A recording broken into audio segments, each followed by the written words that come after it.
Hi! This time I wanted to talk about how to run gritty, lethal, and exciting combats in tabletop role-playing games. Have those amazing battles. This could be considered somewhat of a video response for C4 Crispy, because I think he already understands that concept. He's polishing his role-playing methods, so to speak. But in case someone else is having some doubts or wants to know more about this way of running gritty, lethal, exciting combats, this video is about that. There are many complex tabletop role-playing systems out there that could get into the nerves or could annoy people that want to speed up things in combat. I already made 2 videos about this. I'm going to put the links in the description, but here we are going to go deeper.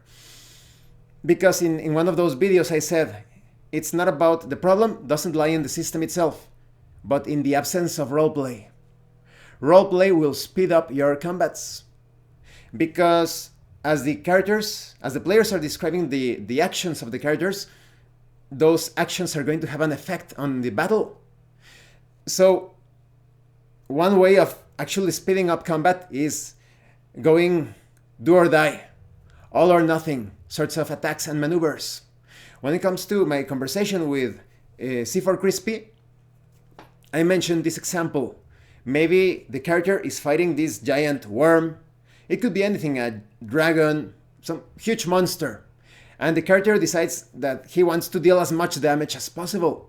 So he's standing in this cliff and he jumps from the cliff into the mouth of the huge beast and like supporting his feet on the creature's gums, he actually starts to shoot it's a science fantasy setting. He pulls out his shotgun and starts to blast into the creature's mouth in order to deal a lot of damage. Because it's softer inside. The hide of the creature is too tough on the outside, but now you're attacking the softer areas.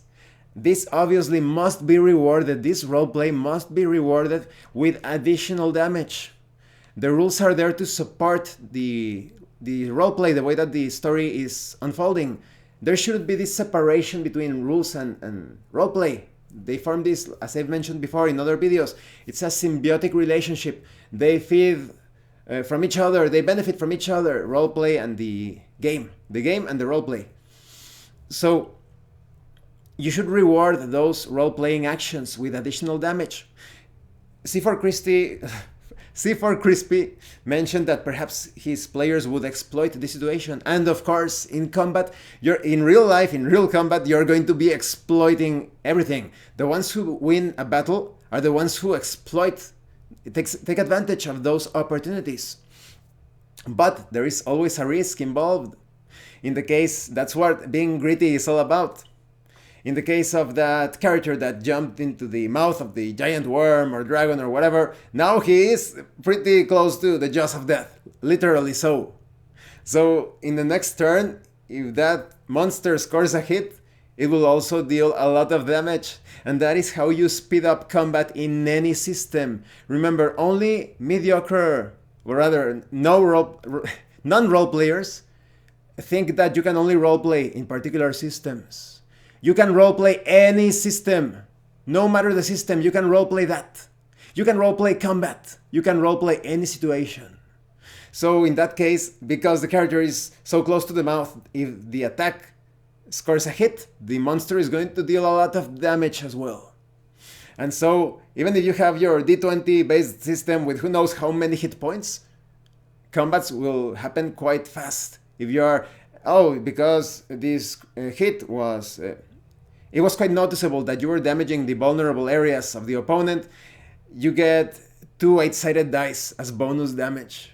Or because you are so close to the jaws of the creature and it bites immediately, the force of the bite is so strong that you take additional damage. Who knows how many dice, it's all up to you. That's the part of the game master. You are the referee, you are the judge. You are the one handling those situations. That's also the difference of what makes a skilled game master and a beginner game master, perhaps you could say. So I hope these tips on how to run speedy, gritty, lethal, deadly combats in tabletop role-playing games help you. Now you have no excuse, no matter the system. Depending on your actions, combat can be quite lethal, quite deadly. Remember that hit points are there. Mostly, when it comes to the origins of tabletop role-playing games, we're going back to Dave Arneson. He actually started to implement this idea of hit points so that the characters wouldn't die with a single hit. They are exploring these dangerous environments. It's basically a way to represent the character surviving different odds, but you also want to prolong gameplay. You don't want the character to die from a slap. It's all about these heroic moments. But in combat, heroism and grittiness, or the deadliness of combat, they reach a certain level where they are a match for each other. So if you feel that battle or combat is proceeding too slow, oh, you have all of these hit points, deal more damage according to the descriptions. Roleplay will always be king. So thank you for watching this video. If you have your own thoughts or comments, of course, combat is very complex. I cannot cover every situation when it comes to battle. Let me know your own tips. Or if you think that I could have actually handled things better when it comes to the example of the guy shooting inside of the dragon's or the worm's mouth, let me know in the comments section. This is all about polishing our role-playing method. And thank you for, as always, for everything. Thank you so much to those of you that are going the extra mile to support the channel. If anyone else wishes to further support the channel, the information on how to do that will be in the description below. And remember, it is better to roleplay and fail in character than not to roleplay and fail as a player. Once again, thank you, and see you later.